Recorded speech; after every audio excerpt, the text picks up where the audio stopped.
Have you ever had a dream so persistent that it visits you like a familiar old friend? Maybe it comes at night just before you wake, or in the quiet between breaths while you're stuck in traffic. You see yourself doing something that makes your heart beat faster, standing on a stage, opening a restaurant, writing a book, exploring a distant land. You shake your head because bills need paying or mouths need feeding, but the dream refuses to leave. It sits, patient and warm, humming its own melody, that in the language of Paulo Coelho's The Alchemist is the whisper of your personal legend, your soul's deeply held purpose, the thing you were uniquely meant to do as Melchizedek. The mysterious old king in the book explains, a personal legend is what you have always wanted to accomplish. It's the deep down, soul-whispering purpose you knew as a kid before the world told you it was impossible.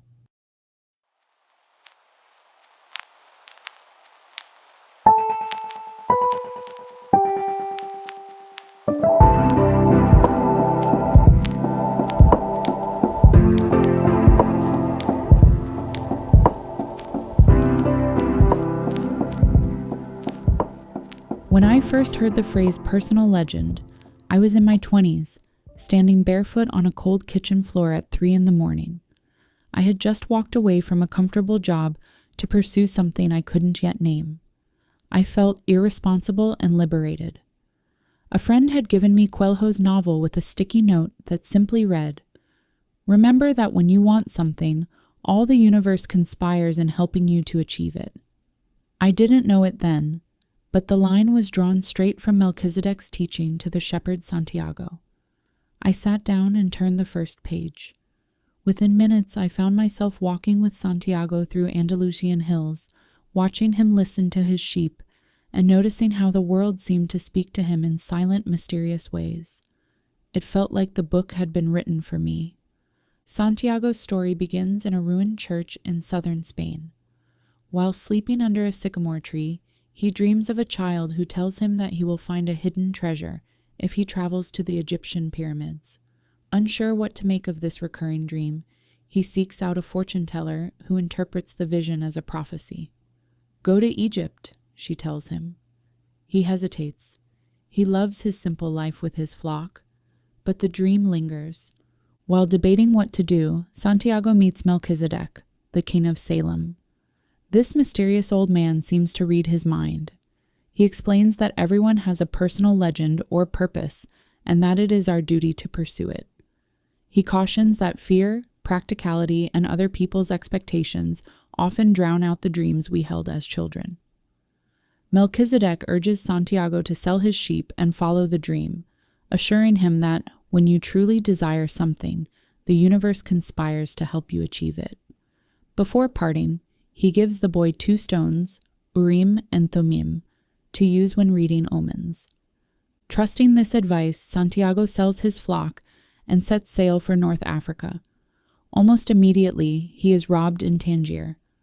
Stranded without money, he feels foolish and tempted to return home.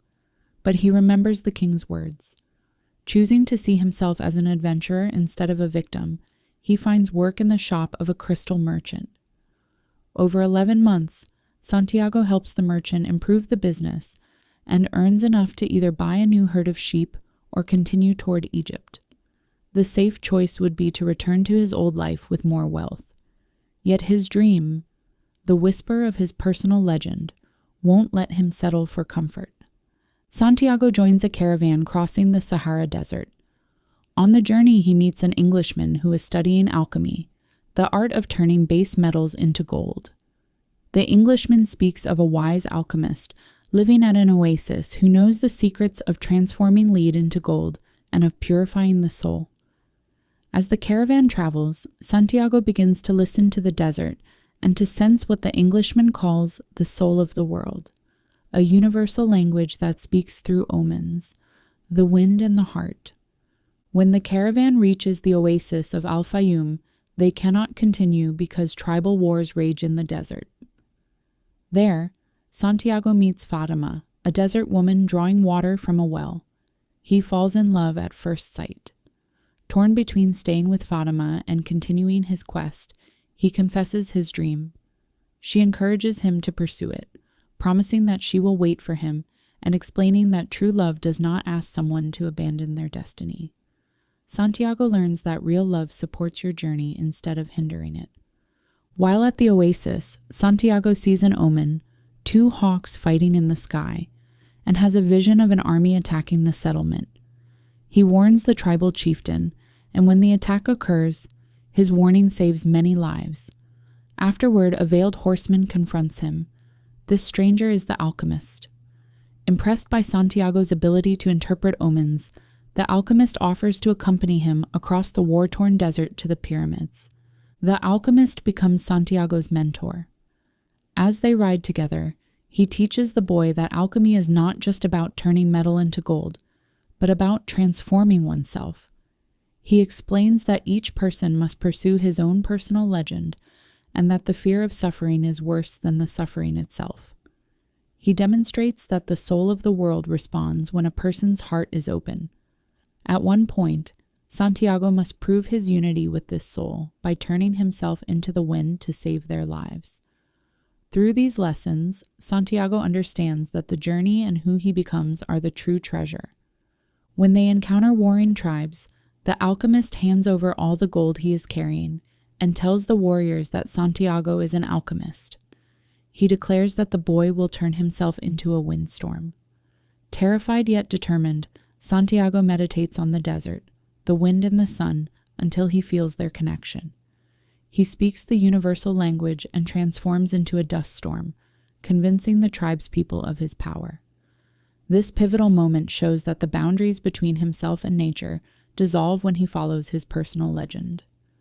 Eventually, the alchemist tells Santiago that he must complete the final stretch alone. He turns back to the oasis, leaving the boy with a final lesson. Never abandon your dream. Santiago arrives at the pyramids at last. Under a starry sky, he falls to his knees, thankful to have reached his destination. He begins to dig where he believes the treasure is buried, but finds nothing. Exhausted and discouraged, he is attacked by thieves who steal what little gold he has left. When he tells them that a dream led him to dig at the pyramids, the leader laughs. He says that he himself once dreamed of a treasure buried in the sacristy of an abandoned church in Spain, beneath a sycamore tree. "I'm not so stupid as to go across a desert because of a dream," the thief mocks. Suddenly, Santiago understands. The treasure he sought was where his journey began. He returns to Andalusia, goes back to the ruined church, and digs beneath the sycamore tree. There he finds chests overflowing with gold, jewels, and precious stones. He realizes that the physical wealth is only part of his treasure. The greater treasure is the wisdom, courage, and self-knowledge he gained on the journey. He decides to return to Fatima, knowing that now he can build a life grounded in both love and his fulfilled personal legend. As I retell Santiago's journey, I invite you to see your own life reflected in his. This is not a dry book summary. It's a spoken invitation to look at your dreams, listen to your heart, and walk your own path. The Ancient Promise. In Coelho's world, the idea of a personal legend isn't just motivational fluff. It's presented as our only real obligation in life. As children, we feel this calling strongly. We want to become pilots, dancers, astronauts, doctors, activists. There's a purity in our longing because the heart hasn't yet learned to be cautious. Then we grow up. We hear well-meaning adults telling us to be realistic. Society conditions us to value comfort over curiosity and predictability over passion. Fear joins the chorus, whispering that our dreams are foolish and we'll end up humiliated or penniless. We trade possibility for security. Like the crystal merchant Santiago meets in Tangier, we make excuses that sound practical. We'll travel later, start the business next year, right when we retire, and then spend our lives quietly aching. The old king's wisdom counters that narrative. When you pursue your personal legend, the universe works with you. That promise isn't a guarantee of riches or fame, but an assurance that when you commit, opportunities and guidance will appear. In The Alchemist, these come as omens: a recurring dream, an old man in a plaza, two stones called Urim and Thummim that Santiago carries to help him read signs. They remind us to pay attention. Modern commentators note that being open to these signs means cultivating intuition and mindfulness, observing nature, noticing recurring symbols, and being willing to see beyond the surface of everyday experience. In practical terms, the universe's conspiracy often looks like a chance encounter with someone who mentors you, an article that sparks an idea, or a sudden sense of clarity when your mind is quiet. Listening to your heart. Central to pursuing a personal legend is learning to listen to your heart. Coelho writes, "Remember that wherever your heart is, there you will find your treasure."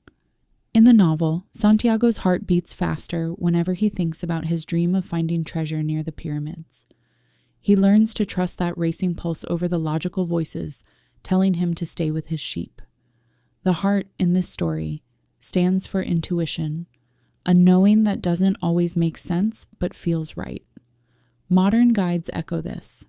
They suggest practicing mindfulness, journaling, and paying attention to recurring feelings to tap into inner wisdom. Listening to your heart is not romanticizing impulsiveness.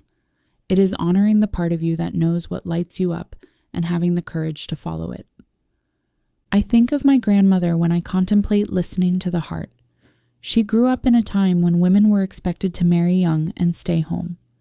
Yet, as a little girl, she dreamt of owning a tiny bakery, the kind that smells of cinnamon in early mornings.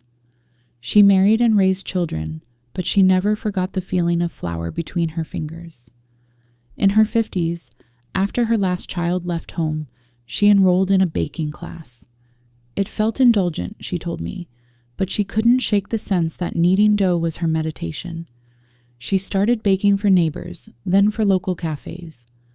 By her 60th birthday, she was running a small bakery from her garage.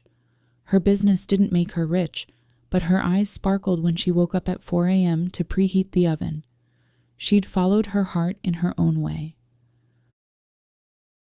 The language of the world. Coelho describes a universal language or language of the world, a way that all things communicate beyond words. This language includes omens, intuition, nature's patterns, and the stirring in your belly when something is right or wrong. Santiago learns to listen to the desert, the wind, and his own heartbeat. He discovers that the soul of the world, a concept representing the interconnectedness of all things, responds when his intentions align with his personal legend.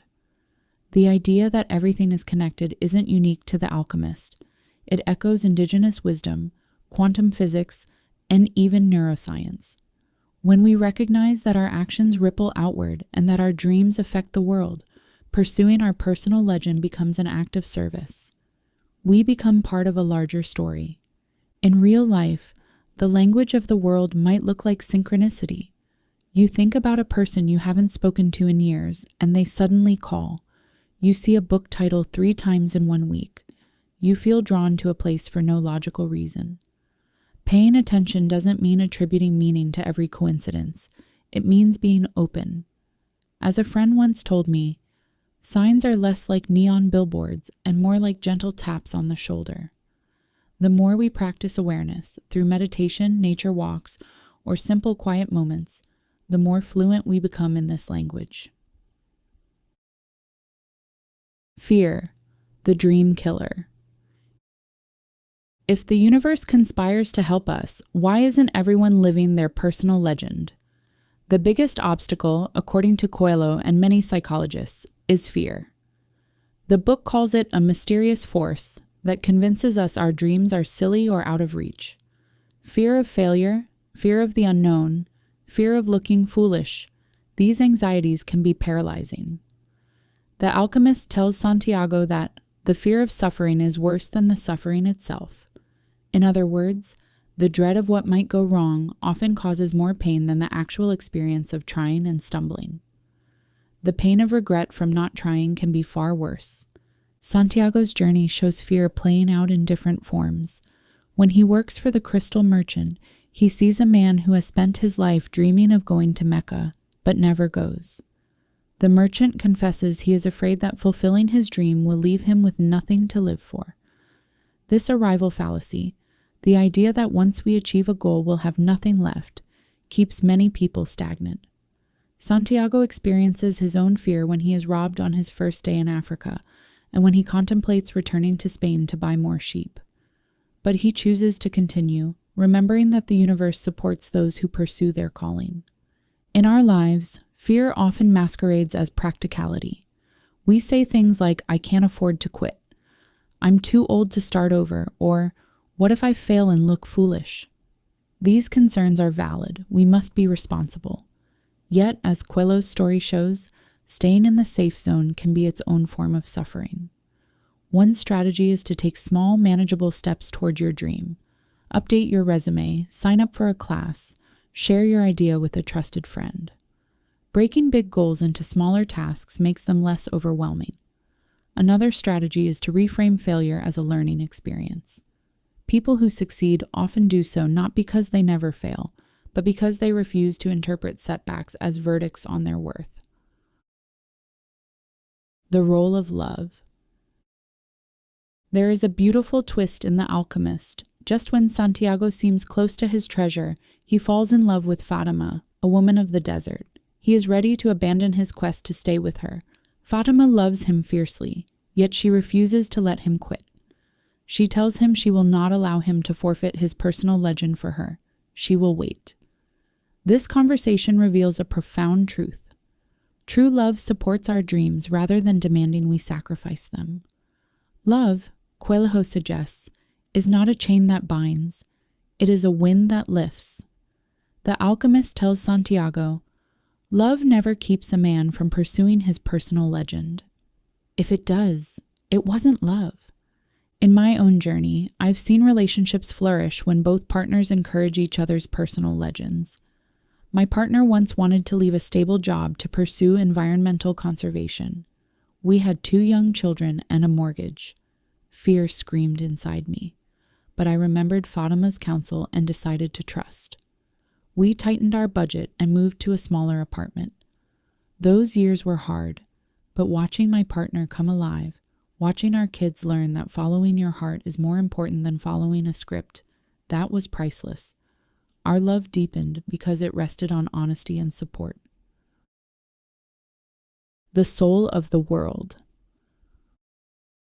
Coelho introduces another mystical concept, the soul of the world. It represents the interconnectedness of all things and suggests that every thought, emotion, and action influences the whole. Aligning with this soul means recognizing that your personal legend is not just about you. It's about contributing to the greater story of the universe. Modern commentaries interpret this as a reminder that our choices have ripple effects. The way we pursue our dreams can inspire or discourage others. The Alchemist character embodies this understanding. He works in harmony with nature to achieve seemingly impossible feats.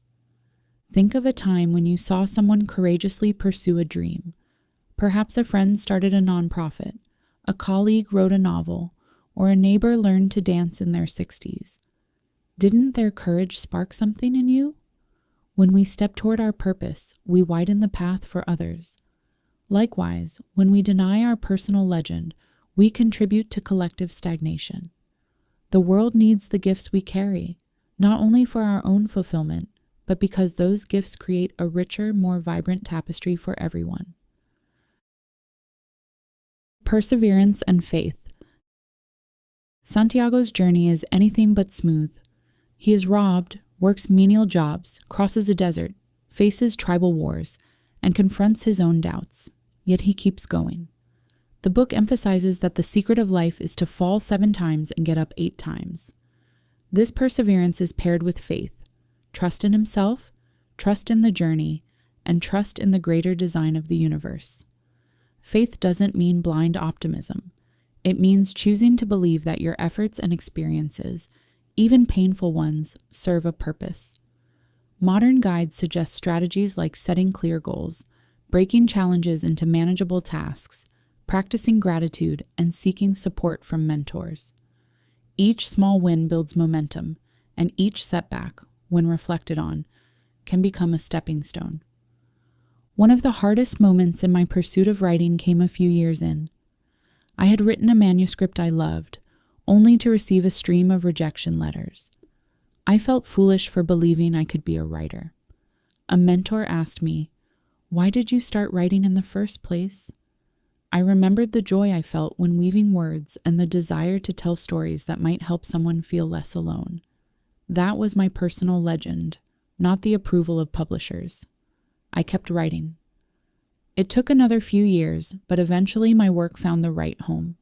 More importantly, I had grown resilient. Falling 7 times and getting up 8 builds muscles. You can't develop any other way. Simplicity and the present moment. Another lesson from The Alchemist is the wisdom of simplicity and living in the present. Santiago starts as a shepherd, and his simple life allows him to notice omens and learn from his sheep. Coelho writes, "Because I don't live in either my past or my future, I'm interested only in the present. If you can concentrate always on the present, you'll be a happy man." Modern summaries suggest that simplicity helps us focus on what truly matters. When we're not caught up in chasing status or accumulating possessions, we have space to hear our heart and see the signs guiding us. Living in the present also reduces anxiety. Much of our fear stems from reliving past failures or imagining worst-case future scenarios. When we bring our attention to what we can do today, we feel grounded. Try this. Take a walk without your phone. Notice the texture of leaves, the sound of your footsteps, the way sunlight falls on brick. Ask yourself, in this moment, what small step can I take toward my personal legend? It might be sending an email, writing a paragraph, buying a guitar string, or simply resting so you have energy for tomorrow. The present is where life happens. The present is where we take action. Becoming your own alchemist. The term alchemist refers to someone who transforms base metals into gold. In Coelho's narrative, alchemy is a metaphor for personal transformation, turning an ordinary life into an extraordinary one by pursuing your personal legend. Modern readers are encouraged to become their own alchemist by identifying their purpose, cultivating self-awareness, embracing continuous learning, and turning challenges into opportunities for growth. In practice, this means being honest about what you want, noticing patterns in your life, seeking knowledge and mentors, and reframing difficulties as lessons. When I think of modern alchemists, I think of people like my friend Sarah. She grew up in poverty, was told she'd never graduate college, and worked 2 jobs to support her siblings. Yet she carried a secret dream of becoming a nurse. In her 30s, she enrolled in community college. She failed her first anatomy exam. Instead of quitting, she asked for help, joined study groups, and changed her study strategies. She passed the course, graduated, and now works in a hospital where she cares for patients who remind her of her younger self. She turned a life that could have been defined by scarcity into one defined by service and compassion. Her transformation didn't happen in a lab. It happened through perseverance, humility, and a refusal to let fear have the last word. As we near the end of this narrative, imagine yourself standing at a threshold. It could be your front door, a metaphorical line at the edge of comfort, or the doorway to a new chapter. You feel an ache in your chest, a mixture of longing and fear. Maybe you see a younger version of yourself on the other side, beckoning. This is your personal legend calling. The world will not always understand. Some will tell you to grow up, be practical, settle down. But remember, pursuing your personal legend is not selfish. It is aligning with the universe. When you commit, the universe sends signs, opportunities, and allies. When you ignore your calling, you risk the quiet tragedy of a life unlived. Before you step forward, take a breath. Ask yourself, what dream keeps visiting me? What am I most afraid of? What small step can I take today? Who loves me enough to encourage my journey? How might my pursuit inspire someone else? You don't have to have all the answers. The alchemist tells Santiago that he should live each day confident in God's love and that the future belongs to God. For you, that might translate to trusting that your path will unfold as you walk it. As you take steps, continue to listen to your heart, to the signs around you, to the stillness within. Keep your running shoes around your neck, as the characters in another story about change do. Know that love will not hinder you, it will push you forward. And remember the message whispered throughout The Alchemist. When you want something, all the universe conspires in helping you to achieve it. Ultimately, following your personal legend is not about chasing a pot of gold. It's about becoming who you were meant to be and, in doing so, enriching the world. Your treasure may not look like gold or fame. It might be the way your eyes light up when you teach, the peace you feel when you paint, the joy of planting a garden in a city neighborhood, the relief of helping someone breathe easier. It may even lead you back to where you started, like Santiago returning to the sycamore tree where his treasure lies. But you will return transformed, resilient, open, connected, loved. So, on this day in November 2025, as the sun rises over Amman and another week of possibility begins, take that first step. Dust off that old dream. Write the first page, enroll in the class, call the mentor, buy the guitar, plant the seeds. It is written, maktub, that you have a personal legend. Go and discover it. The world is waiting.